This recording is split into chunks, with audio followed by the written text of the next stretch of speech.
Hello from the log pile. Classic intro. Hello. Little beaver. This is the biggest log pile I've ever owned in my life. Is this the biggest log pile you've ever owned in your life? I don't think I've even owned one log before. No, that's true. Now you own more logs than you can shake a log at. It honestly looks like we're running a sawmill operation here. It'll be good if we work, because then we know what to do with it. Yeah, exactly. So that's what this video is about, is what are we doing with all our wood?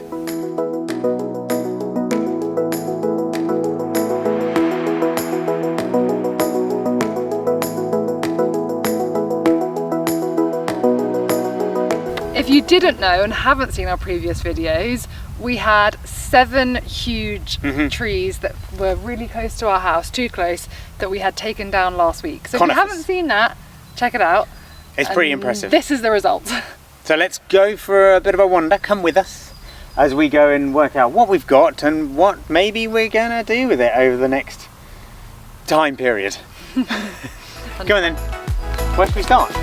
You do this one on the corner? Okay, let's go. Let's go to where it fell. I'm going to start. Oh, that's so sticky. Oh, that's really sappy. Okay, all of these trees are incredibly sappy. Just the where the bark joins and everything. Glinting. Oh, that is glinty. This is our Provence cypress. We had one of these.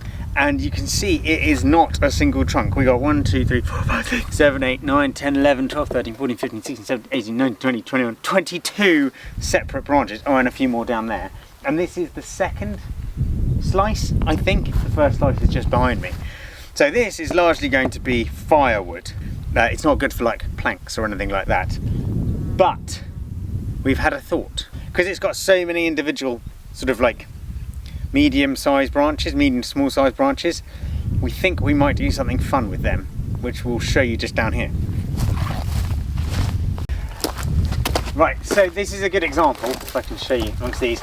We got all of these branches that are between 2 and 4 inches in diameter, and this sort of tree, cypress, is a really good outdoors wood. It's great for making like outdoor furniture and stuff.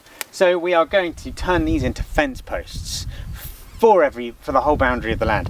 I don't know how many we've got here. We'll do a big count up at the end, but we will trim these all off, and anywhere between like 1 and 3 meters long will be useful to make into fence posts for different areas around the land. Jazz has a great idea about how we're gonna get them in the ground and how we're gonna weave other types of the trees that we have through them. So, cypress, firewood, and fence posts. Lovely.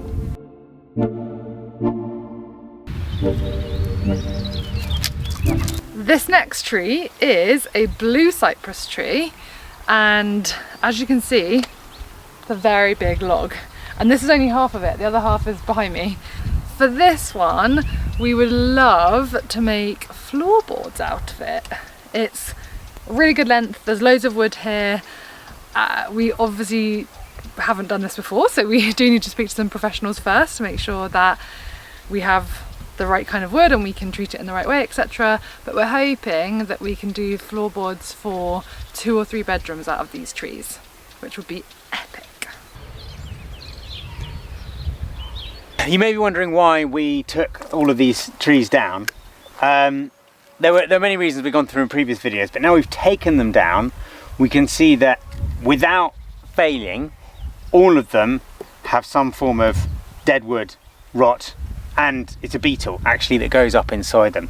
We have no idea how far this goes up. We won't know until we cut the wood open, but you can see on the corner of this tree, and this tree's a metre in diameter and 30 to 40 centimetres of one corner, which was actually the corner that faced down the hill, is basically, I can pull it out, there we go, dead inside. So it wasn't going anywhere just yet, but in the future, in the probably not too distant future, if that spreads, this tree was a danger to us, our family, and the house.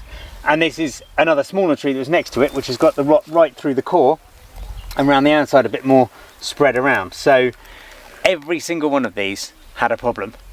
The puppies are following him. Can you see them? They are. Oh wow. Sorry, the neighbour's got his puppies, the shepherd, and he's got 8 big dogs chasing him. No, 8 big puppies. who are like 6 weeks old. If only our dog followed us like that. Wow. So yeah, it's really good that we've taken these down now before they got any more worrisome or dangerous for us in our house. So it's not just about hacking down trees, there are safety reasons too, and I'm super glad these are down now. Please note how far that tree went from its original starting point, which was there. Good 4 meters it bounced.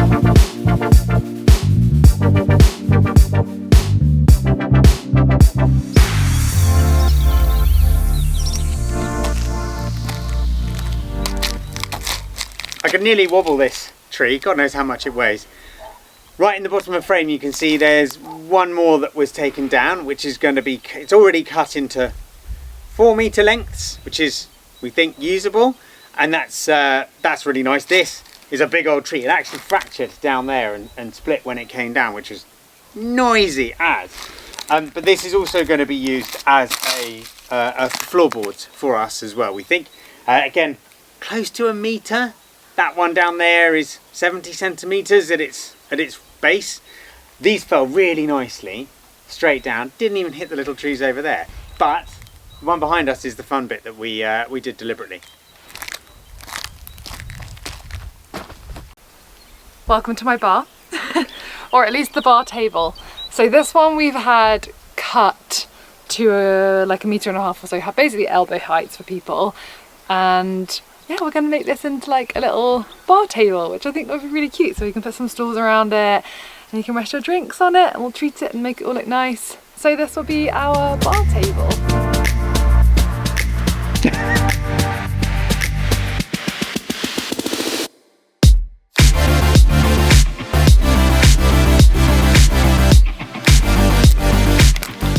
We also made a seesaw,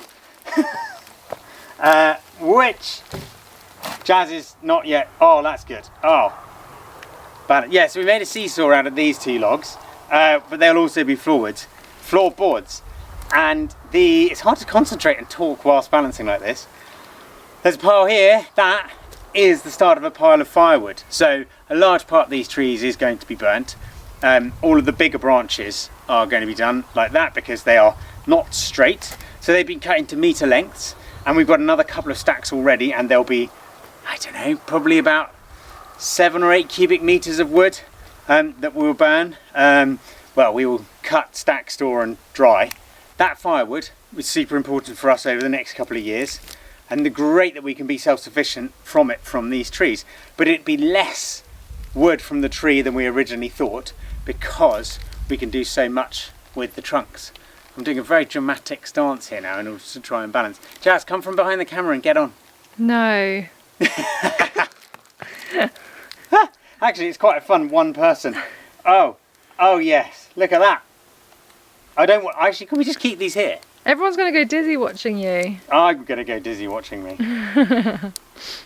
Skills. Very Firewood good. for the win. And a balance Everyone beam. give this video a thumbs up if you think George has made a really cool device. Would we get more views if I fell off?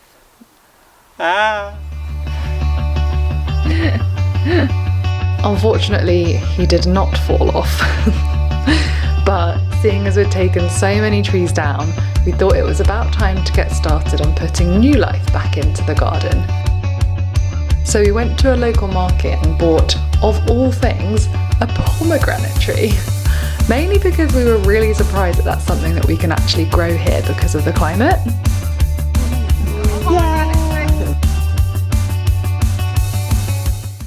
This is me supposed to be digging the hole for the tree to go into, but mainly it's me getting distracted by the neighbour's dog. Yeah, you thought you left all those puppies at home, didn't you? There's an annoying one here. He's nice, I promise.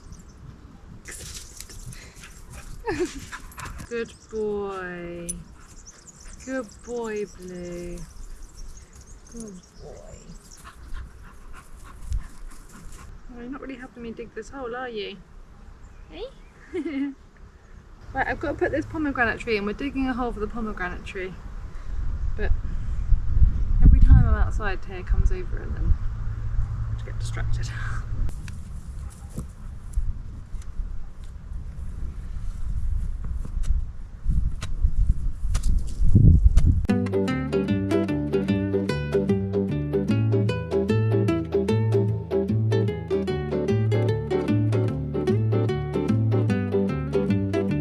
rubbish at digging. So everyone knows, I'm well aware. I'm a terrible digger and don't really like it, but I'm practicing. As George keeps telling me, use your feet and use leverage. I don't know if you can hear our resident frog in the background. It's over there somewhere, I think in the basin.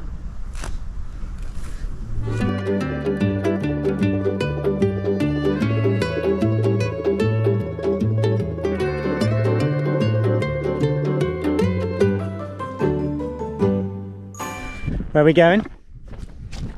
A very glamorous job. We're going to get sheep poo. Sheep poo. What's wrong with this poo that we've got right here? Oh, poo everywhere. It's cow poo. Okay. And that is not what they recommended for the pomegranate tree. So apparently around the base, if you just spread some sheep poo, it does really well. Okay. Where's the sheep poo? Like 5-minute walk from the house. Lovely. Under 2 electric fences. Don't. Wait. I'll just get myself through, don't worry. Oh, my head. Oh. That's No! It's not on. He is on. Oh. I'm just tough. Did it get you? No. I'm a melodrama. Right, off we go to get sheep poo. See you there.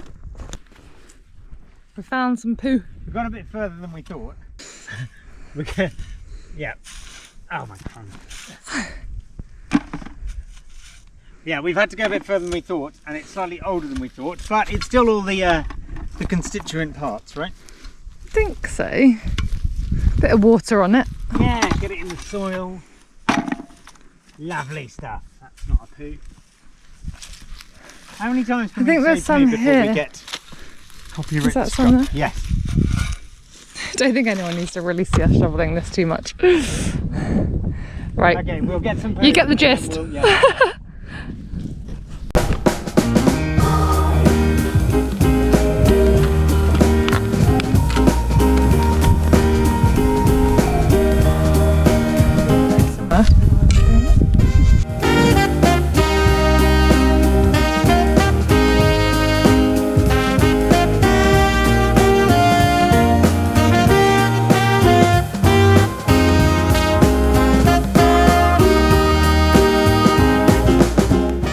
Right, so what was next on the to-do list? Right. So it was break out, take out like depth of it, so yeah, we're fine. It's actually a bit deep, but that's fine. So it says soak the root ball. It's really soaked. Okay, cool. Then remove it from its pot. Yep. Then you check the root ball and gently loosen the roots if they're really tightly packed in there. Oh yeah, we can loosen that. So I think we should maybe loosen it. Yeah.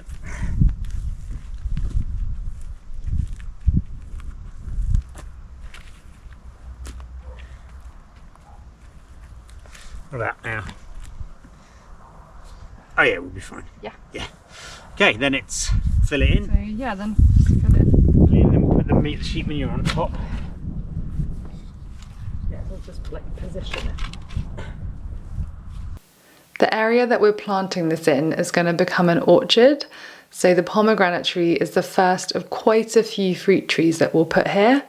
We're thinking that we'll go for peach, pear, apple and cherry trees, and there's already a quince tree and 2 others that we actually don't know what they are yet. Yeah, firmly down the soil with your heel to ensure there are no air pockets. Yep. Okay, right, and then add a tree guard, which we don't have yet. Water well and mulch. So we'll manure and water. Do you have a watering? Only a small one. The hose will reach, I reckon.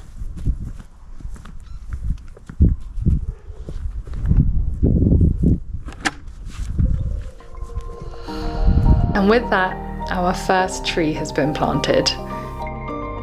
It feels really good to be putting life back into the ground here, and we just can't wait to see it grow, hopefully. Thank you for watching.